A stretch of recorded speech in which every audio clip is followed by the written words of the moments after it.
Hey everyone, my name is Sam, and welcome back to Respect Your Elders on my brand new channel. Today we're talking about Actraiser on the Super Nintendo, an old Enix game which was made by Quintet, they would go on to make some of the greatest games on the Super Nintendo, even if they weren't really recognized for it.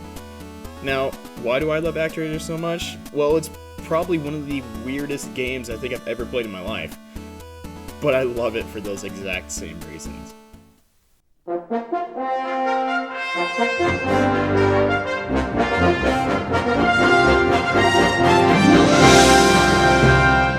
Actraiser is easily one of the most unique games on the Super Nintendo, and even the entire history of video games for that matter.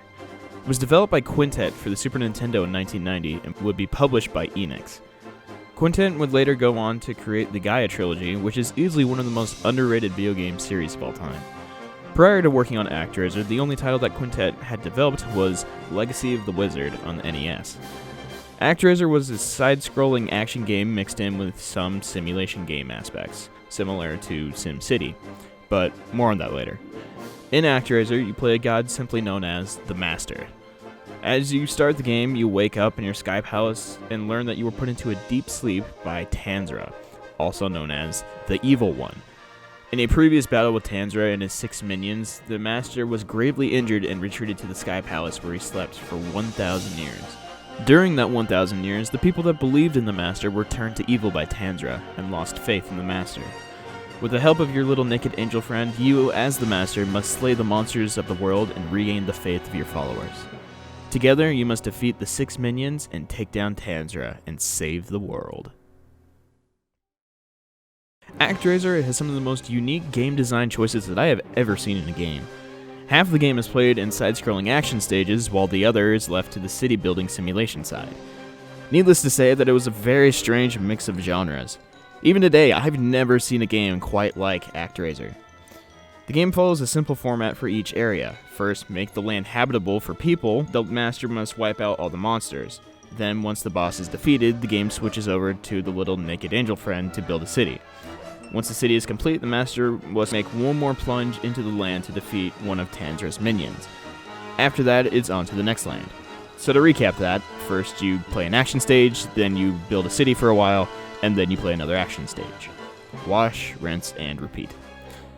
The action stages are filled to the brim with all sorts of hack and slash fun. Running around slaughtering monsters is super satisfying. Everything explodes in this game. Statues? Yep. Crazy monkey things? Yep. Bees? Most definitely. Maybe Tanzra is so evil that he just strapped explosives to all of his followers and monsters. That's evil. One of my favorite parts about the side-scrolling sections are the bosses. It always feels like a struggle when you fight them, but after a while you can find out their pattern to take them out rather easily. Another really great thing about all the action stages is the variety of stages. There's forests, volcanoes, desert palaces, snow-covered lands, and many more. Considering that this was a pretty early title on the Super Nintendo, the graphics are actually pretty impressive, especially the bosses. Everything looks sharp and detailed, and even the Master looks pretty good too. However, the graphics are lacking a tad bit in the simulation portion. I mean, I know that you're supposed to be high up in the sky and all, but I feel that's a little bit minimalistic. The gameplay doesn't feel quite as fulfilling in the city building aspect though, but it does manage to keep things interesting in the game. You must direct the people of your city to the monster lairs so that they can close them. In order to do that, you must use your god powers to help out the people. You can destroy forests with lightning, dry up deserts with rain, make swamps go away with sunlight, and you can even destroy everything with a devastating earthquake. It's always kind of fun to mess around with your followers. What? Only 30 bundles of wheat this month? Take that, you peasants! I demand at least 60 bundles next month. And a cookie. However, one of the cooler aspects of the city building is the fact that some items can be traded from city to city. Have a city that can't make bridges? Just go back to the last one and steal the skill from them. I also found it kind of scary how all of your actions in the game are justified because you're seen as the good entity in the world. Killing monsters, paving the landscape, and even getting your followers to do the exact same stuff by sealing monster layers. What if Tanzra was the good guy and the Master was just conquering the world in the name of evil? Probably not, but that would be pretty cool. I think one aspect, if not the best aspect of Actraiser, is the music. Like, holy crap, this music is good. Yuzo Koshiro outdid himself with these wonderful pieces of art. For example, just watch the intro to the first action stage.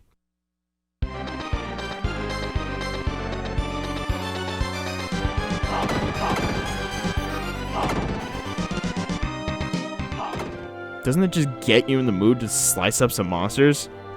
God, it's so good.